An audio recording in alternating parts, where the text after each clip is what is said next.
नमस्कार मित्रांनो, भागवत चॅनलला आपल्या सर्वांचं हार्दिक स्वागत आहे. आज आपण बघणार आहोत की आपल्या जीवनामध्ये लक्ष्मी नारायणाचा योग येण्यासाठी काय करावं लागेल. खूप छान असा उपाय आहे आणि तुम्ही सहज करू शकतात.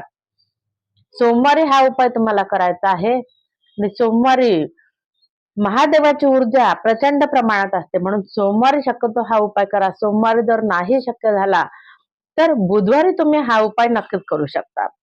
लक्ष्मी नारायण योग म्हणजे शिव आणि विष्णू या दोघांची कृपा आपल्याला आपल्या जीवनात प्राप्त करून घ्यायची आहे. तर मग काय करावं लागेल? सोमवारी किंवा बुधवारी एका लोट्यामध्ये पाणी घ्यायचंय. त्यामध्ये थोडीशी साखर किंवा बत्ताशे आणि विलायची म्हणजे हिरवा वेलदोडा जो आहे तो त्यामध्ये टाकायचा आहे.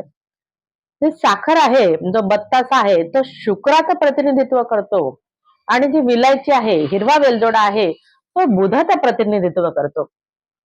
लक्ष्मी नारायणाचा योग निर्माण होतो आणि मग ते पाणी, ज्यामध्ये साखर, वेलदोडा, हिरवा वेलदोडा घातलेला आहे, आपण ते पाणी शिवाला अर्पण करायचं आहे.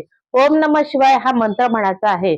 त्यासोबत तुमच्या ज्या पण काही इच्छा असतील त्या बोलायच्या आहे आणि ते पाणी महादेवाला मनोभावे व्हायचं आहे.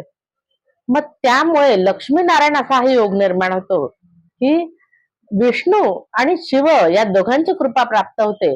त्यामुळे अकाल मृत्यूचं भय नाहीसं होतं. तसेच लक्ष्मी प्राप्ती होते. तसेच तुमच्या जीवनामध्ये सर्व काही धनसंबंधित अडचणी दूर होतात. महादेवाची कृपा प्राप्त झाल्यावर जीवनामध्ये कुठल्या गोष्टीची कमी पडणार आहे बरं? आणि विष्णूची आराधना आणि लक्ष्मीची आराधना सर्व काही केल्यामुळे आपल्या जीवनामध्ये सुख, शांती, समाधान, आनंद आणि समृद्धीचं आगमन नक्कीच होणार. चला तर मग नक्कीच करूया हा उपाय. माहिती आवडलं तर चॅनल लाईक करा, शेअर करा आणि व्हिडिओला कमेंट देखील करा की व्हिडिओ कसा वाटला. चॅनलला सबस्क्राईब करायला विसरू नका. धन्यवाद.